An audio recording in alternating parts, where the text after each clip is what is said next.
Good morning, everyone. Josh's Severe Weather. Hope you all are doing great on this Tuesday morning. Obviously, we've got a huge storm crushing parts of the Northeast with major amounts of snow. It's really coming down across the interior of the Northeast.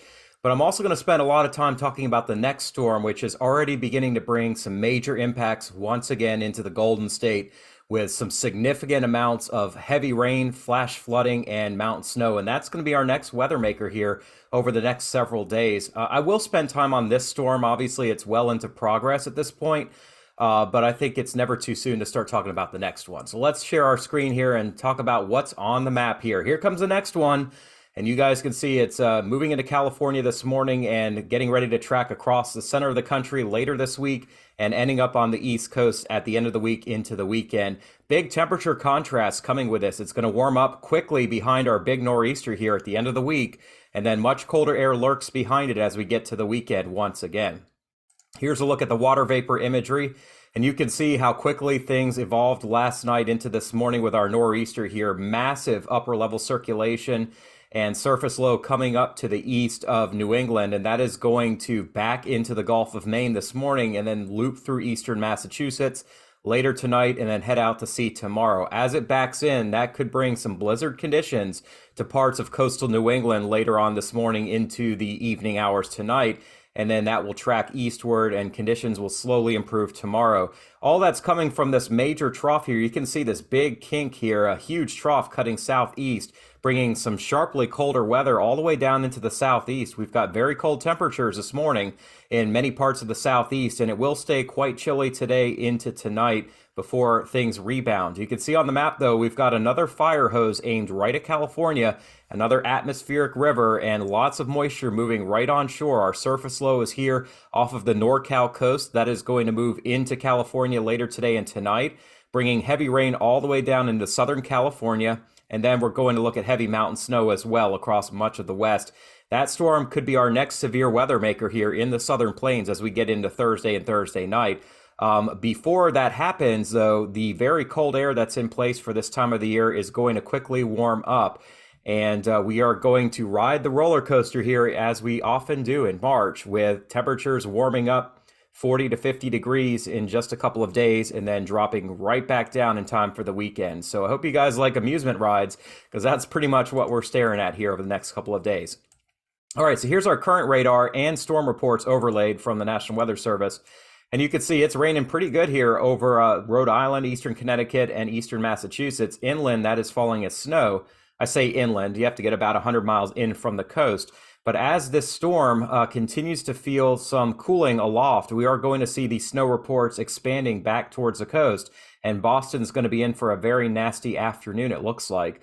We've had totals as much as, I've seen over 20 inches showing up here in parts of the Catskills. But according to our official observations, the highest that we've seen in the Berkshires is 15 inches in Sandusfield, and in Hampshire County, Massachusetts, between 12 and 13 inches. Those are in this region and here for the most part, and then up into the northwest. But, you know, these reports were taken overnight, and it is still really coming down very hard across this entire region. You can see significant wet snow causing some potential power outages in this region of the Catskills, and right on up to the New York Thruway, all the way into Albany. We've seen as much as 7 to 8 inches in the, I said Albany, but I guess Albany. I guess you can call me All. Or is it call me Al? I don't know. Paul Simon, I'm sorry. But either way, eastern New York getting clobbered this morning. The elevational areas over 3,000 feet getting clobbered. And we're going to see this entire mass of snow spreading eastward as we get into the coastal areas here later on today. And that's where winter storm warnings are in effect, basically all the way from southeastern half of Maine into central New York. The Poconos are in on this. Northwest Jersey is in on it. And right on to about the Massachusetts coastline. I can zoom in and show you all a little bit closer here so that you can see kind of where the lines kind of match up. High wind warnings over Cape Cod and southeastern Mass. Winter storm warnings from Boston on north and westward all the way back to Syracuse and down to Scranton and just north of Allentown, northwestern New Jersey. New York City, though, ain't got anything here. Look, I'm sorry, folks, in New York. You're the biggest city in the U.S., and all you've gotten is heavy rainfall and high winds. Same for Los Angeles. So our top two metropolitan areas in the entire U.S. are getting clobbered with flooding and heavy rain and high winds, and there's nothing we can really do about it. But in both cases, if you live in New York or you live in LA, all you got to do is go an hour north, and from both cases, and you'll get a lot of rain and a lot of snow in the higher elevations. So anyway, this will probably stay posted throughout the day. We'll start to see things lower tomorrow morning from west to east, but it's probably going to get all the way to Wednesday night, Thursday morning before we really see this storm getting out of our hair. The mountains will still see some light snowfall. Even the Cincinnati area and Lexington, Kentucky have a winter weather advisory in effect. Now let's take a look at the west, because that's where our next storm is. Flash flood watches from the California-Oregon border all the way down to just north and west of LA, basically to about Malibu. And also a flash flood watch for Orange County and parts of San Bernardino County. LA is not in that, surprisingly, but I think we could see one posted. When I show you the flood map, you'll see what I'm talking about. Also, the rim country of Arizona and northeastern Nevada under a flash flood watch. All the mountains in pink have winter storm warnings once again. We're continuing to add to just an insane season of snow. And you can see our overall winter storm impacts are extreme across the Central Sierra here, high across the Rocky Mountains, and in the Northeast, especially north of the Thruway here, we are looking at significant winter storm severity. Let me zoom back in and show you that one more time here, and then we can move on. And the Berkshires, the Worcester Highlands all have an extreme winter storm in progress as we speak. Same for parts of the Catskills. Boston is kind of on the cliff here between a moderate snow and a very heavy snow. When you get north and west towards Lowell, Mass, and even Peabody and Beverly, we are seeing bigger impacts. That also continues up to about the Portland, Maine area, and maybe not necessarily winter storm impacts, but wind impacts are going to be extreme right on this bend here from this cape here, I don't even remember the name of it, of northeastern Mass, right on up to about Portland. This little coastline here, including Kennebunkport, is about to get crushed with extreme amounts of wind, turning this into maybe not necessarily a blizzard, because it may still be raining a little bit, but a major wind event with major power outages expected. So here is the HRRR, the High Resolution Rapid Refresh Model. That's what it stands for. And you can see our low pressure area expected to strengthen and absorb what's left of a low that's moving across Long Island Sound. This is 8 o'clock this morning, 9, 10, 11, 12. So it's getting close to Cape Cod, and the pressure has dropped about 10 millibars down to 984. That is a hurricane intensity if this were tropical, and it's not. You can see the upper low is chasing it. The two are going to become vertically stacked here as we get into the late day hours.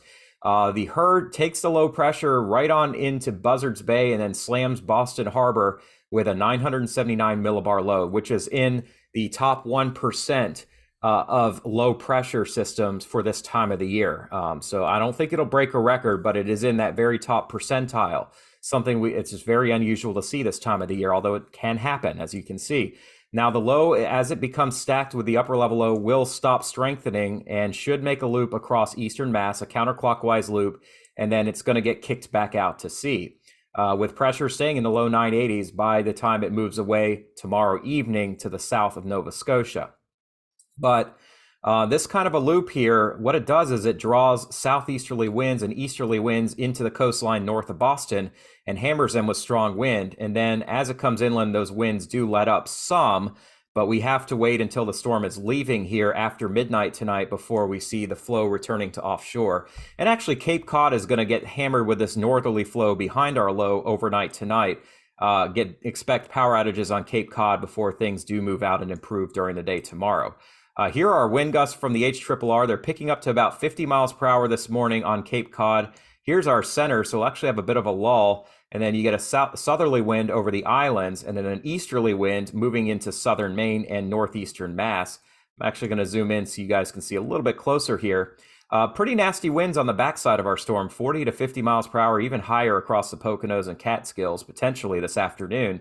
And that's going to take the snow that's fallen and drive it pretty much west to east, right across right through your house, right through your yards, just making for very difficult travel with these kind of strong winds. And it's a heavy, wet snow that's fallen, so we could see tree limbs and power lines get kind of hit with tree limbs, and that could cause widespread power outages even in these much higher elevations.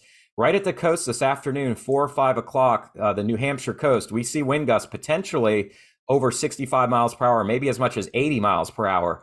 which would cause widespread wind damage on the New Hampshire coast and across far southern Maine and far northeastern Massachusetts. Now, Boston's not going to see quite as much wind as your places to the north, but even, wow, even Logan Airport from the HRRR shows a 60-mile-per-hour possible gust here at 4 this afternoon. So as we're leaving work in Boston, if you are even going in, which I don't recommend, you could be countering some extreme amounts of wind and heavy snow and blizzard conditions for a few hours before these winds move north of you here this evening. Behind the storm, I mean, look, 60-mile-an-hour winds all the way into Rhode Island potentially here towards dark tonight and across eastern Long Island. The winds do relax after this point. Let me go back to 60 so you can see that. But it's still windy tonight and tomorrow. So whatever has fallen is still going to be blowing around there right through tomorrow evening before the winds finally die down heading into Thursday morning. Looking at Canada, I can't show you the HRRR because it's an American model, but I'll show you the wind hitting southwestern Nova Scotia and then southwestern New Brunswick here tonight. We are looking at, let me do kilometers per hour so y'all can see that. Potential gusts of 60 to 70 kilometers per hour on the coastal sections. Over eastern Nova Scotia, 40 to 55 kilometers per hour. Over New Brunswick and PEI, 40 to 50 kilometers per hour. So it'll be pretty windy, but not as bad as your American neighbors off to the south and west of you. All right, snow totals here across New England, and the NAM model here shows an afternoon thumping starting around Boston. Look at this, 7 inches by dark, 9 to 10 inches by 8 o'clock, and potentially a foot of snow, even 13, 14 inches around Quincy and Peabody, Massachusetts, or not Peabody, Scituate, Massachusetts, 12 to 13 potential inches falling. And I'll zoom in and show you guys that here. Let me get to the metro region. No, maybe it won't let me do that. Massachusetts, here we go. And you can see, now this model is more extreme than the others, but it blasts on the backside of our low. After the low curls in and moves out, a huge amount of snow hitting the south coast here. And of course, inland, we're looking at amounts over 25 inches, but a lot of that's already falling now. So how do you even measure that, to be honest? Around New York City, Long Island, maybe an inch or two. A lot of this is going to struggle to stick to the grass. It may, but I don't think we're going to see widespread travel problems around the 5 boroughs. But you don't get too far north towards, when you get up towards, let's say, New Paltz and far northern parts of Orange and Rockland counties, we start to see those numbers climb very quickly to amounts that are over 10 inches of snow. And a lot of that comes today and into early tonight. The storm will leave us, so we'll see most of this accumulation this afternoon into early tonight, and then things should start winding down after that. Farther off to your north and east into Canada, we see amounts starting to pick up this afternoon over St. John and other parts of southern New Brunswick, and certainly picking up over the southwestern half of Nova Scotia as well, with potentially up to 20 centimeters of fresh snow by late tonight. Eastern Nova Scotia, we'll see 20 to 35 centimeters of snow along with some stronger winds. Eastern New Brunswick as well. Moncton only about 15 centimeters, but if you get up into the tribal areas, we could see close to 30 centimeters. Across the rest of Quebec, this isn't going to be a major snowfall, just some lighter snow. Same goes for southeastern Ontario. All right, so I'll give you guys updates throughout the day today on my community page, but this storm should be largely over this time tomorrow morning with just some lingering effects. Let's talk about the next push here into the west. You guys can see a cold day today in the southeast and then warming up across the Great Lakes Thursday into Friday, but another big storm moving right on down. It's going to cool off significantly here at the end of the week across the entire plains, and that's going to move eastward, and the east is going to be a lot colder Saturday night and Sunday, and we see a lot more of this back and forth. It warms up later next week and then turns colder once again. While it's going to be a cold month of March with respect to average, I think what's going to be more notable are the ebbs and flows that we see, kind of like a roller coaster, maybe a very extreme roller coaster. So here's our next storm moving into California here this morning, and it's already raining in NorCal. We're going to see that rain spreading down into Southern Cal this morning, south of Point Conception, and certainly pouring rain this afternoon over all of California, especially the southern part of California, and then up against the mountains of the northern parts of California, with heavy snow across much of eastern Oregon, spreading up into Idaho and into the Rocky Mountains this afternoon and tonight. Still raining pretty hard. We've got this southwesterly feed into Orange County and then San Diego County this evening. It's going to be very nasty if you do have to travel between LA and San Diego here this evening, and then that moves inland and Arizona gets in on the fun here tomorrow. It'll quiet down in California Thursday and Friday. We get this nice needed break, but then yet another storm looks to be moving in over the weekend.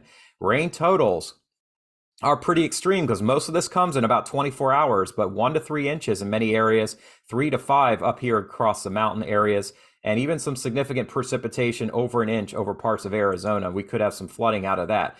In northern Cal, you can see the Bay Area kind of avoids the worst of it. You get up to Napa Valley, we could see an inch or two. Obviously, the higher elevations get the most out of this. Southern California, we see a bombardment of heavy rain, and this is going to be this afternoon, 1 to 2 inches up towards Santa Barbara and Point Conception. Starting to rain pretty good here in LA this afternoon, and then especially tonight and tomorrow morning, parts of LA County could see in excess of 3 inches of rain. Orange County, 2.5, San Diego, 1 to 2. So we expect some major flooding once again in some areas, especially those burn areas, and also expect to see lots of snow. Not so much in the Southern California mountains this time, but the Northern and Central California mountains could see over 5 feet of fresh snow. All right, so that storm, as it moves through Arizona tomorrow, will then expand into the northern plains here tomorrow night. And initially, it's going to be raining in the Twin Cities and maybe some frozen precipitation over northeastern parts of Minnesota, the Arrowhead, as this first low moves up. So we're actually going to see rain in places that have gotten so much snow. However, as this colder air drills down behind it, we see a period of some snow tomorrow night in the Denver, Colorado area, down the Colorado Springs, and then into northwestern Kansas late tomorrow night.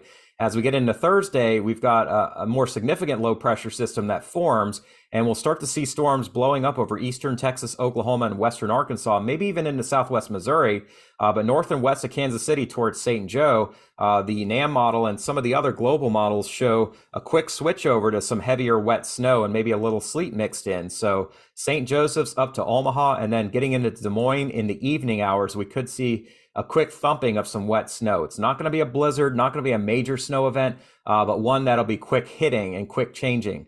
But down south, we look to see maybe more severe weather, and I'm going to talk about that in just a minute. Looks like rain for the Great Lakes and the Ohio Valley. That moves through Thursday night into Friday, and then heavy rain on the Gulf Coast during the day on Friday, followed by much colder weather. Here's the NAM. You can see a little bit of wintry weather over the Texas and Oklahoma panhandles. That will fade this morning. Then we get a quiet afternoon, some return showers into the hill country of Texas tomorrow night. But here comes our storm on Thursday, and you can see how quickly things develop from northern Kansas into eastern Nebraska. And I'll take it back towards the Denver area. The NAM kind of skips past you in Denver and just has some foothill snow. Colorado Springs could have a little bit more, and Pueblo as well. But as we get into Thursday, things quickly change. And here's our change to snow on the NAM model. By the way, the GFS model is slower with that changeover. Everything is sped up, though, and this changeover is coming faster. It looked like yesterday at this time, it would be windy and rainy in Des Moines in the evening. Now it looks like it's going to be snowing, and that snow is actually going to move out and into Wisconsin by late evening. But down south is where we look at our next chance for severe weather, and right now it's a slight risk. Do not be surprised if we maybe potentially see an upgrade over East Texas and Western Louisiana. Still 3 days out, so that can change. But a large area from southwest of San Antonio up to the east of Oklahoma City over towards just west of Little Rock and then down through the Arklatex region could be in for some significant severe weather Thursday afternoon into Thursday evening. You can see the supercell index from the NAM model starts climbing in the afternoon. Unfortunately, the NAM only goes out to about 1 o'clock central, but you can see numbers are picking up in here. Looking at the GFS model, you can also see that it starts picking up around the coastal bend in the morning and then ramps up near the Dallas-Fort Worth area around 4 o'clock central. And here's kind of our highest chance right to the east of Waco and northwest of College Station, and then including southeast Texas. So I don't think it's a widespread event of tornadoes, but I do think we will see some locally strong winds and maybe a few supercells. And you can see on the helicity index here, there is definitely some turning in the atmosphere. So Thursday, right around between 2 o'clock and 8 o'clock, our best chance of seeing some severe weather and a few tornadoes over East Texas. We'll look at snow on the cold side of this storm moving into the upper Midwest, 6 to 8 inches near the U.S.-Canadian border. Here comes our second batch. Let me move this back for you guys so you can see Colorado, because I know a lot of y'all are watching from there. And Denver's not going to get too much, but you get into the peaks and we see 3 to 6 inches.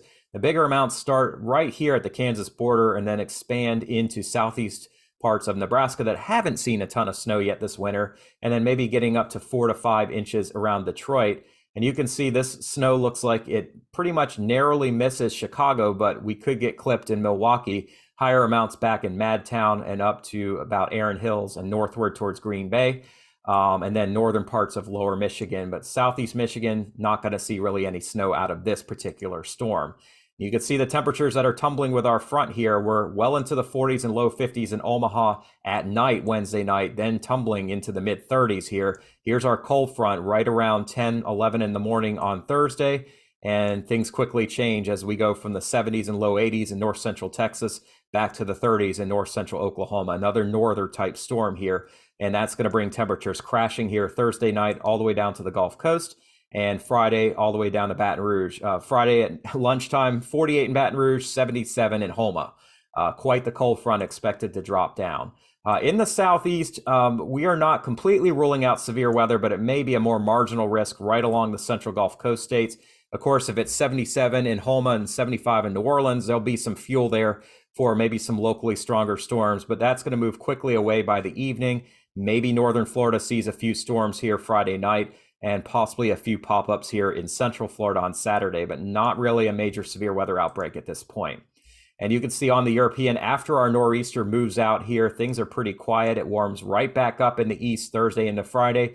Here comes our next storm system tracking right up through the eastern lakes. We could see a little bit of backside snow on it, but the winds crank here. The Great Lakes are going to be very windy on Friday. It turns sharply colder. We could see thunderstorms over Georgia and northern Florida Friday afternoon and Friday night. Probably just a soaking rain, though, across the Carolinas with snow expected over the Smokies here by daybreak on Saturday. So if you're traveling to the mountains this weekend, you'll see some flakes here early Saturday before things quiet down. Just rain for the big cities, maybe a little bit of snow over northern New England, but even rain in Buffalo here with snow showers behind it late Friday night into Saturday and then ending on Sunday. So not too eventful this weekend, although the GFS model does show that this southern part of the storm comes through a little slower than the European and keeps things wet first thing on Saturday on the southeast coast. So your weekend plans at the beach aren't looking great early in the weekend, but they do improve later in the weekend as it turns colder. And you can see these temperature fluctuations.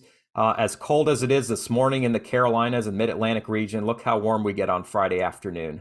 All the way up close to 60 west of New York City, Scranton well into the 50s, mid-60s in Philly, and close to 70 in parts of Delaware, Maryland, 70s from Virginia Beach all the way down to Tallahassee and into southeast Louisiana on Friday. But that gets wiped out really quickly here. Saturday is going to be still a bit mild in the Carolinas, but definitely cooling off across the East Coast. But Sunday, we start the day off with temperatures in the 20s and low 30s, and we only get up into the 30s to low 40s. So once again, we're dropping down on the roller coaster here. Thank you all so much for your time. I really appreciate it. I hope you all in the Northeast are taking this storm seriously. If you could subscribe to my YouTube channel, I very much appreciate that. If you don't mind, I'm leaving a link here for my St. Baldrick's Foundation fundraiser that goes through Saturday. I am raising money, shaving my beard here this weekend for funds that go toward childhood cancer research, which is a very important cause to me. I want to thank you all for your time. I'm sorry I went a little bit long here, just a lot of weather to talk about, but it's important to me the entire time. God bless you. I really appreciate it. Even if you weren't and you're just stopping by, I appreciate you as well. Please subscribe to my channel so I can give you the latest. I give all the glory to God. Psalms 138:3, in the day that I called, you answered me. You encouraged me with strength in my soul. And God has been answering prayers for me and for many others in my life. A lot of us have gone through some challenges, but we are starting to see the fruits of our labor and God answering those prayers. If you are not yet a believer, if you're struggling with that, that is all right. I'm not going to judge you. I have only been a Christian for 10 years. I'm 40 years old. For 30 years of my life, I struggle with that significantly. But what I will say is that the door opened for me to become a believer. And I believe it's my calling to share my faith with you. And going back and reading the Bible just encourages me to do the same for others. And I'm happy to pray for you if you're struggling in any way. Spoken or unspoken prayers, feel free to leave them in the comments if you'd like. And I'd appreciate it if you could pray for me as well. All right, folks, be safe out there. We'll see you again tomorrow morning. God bless you.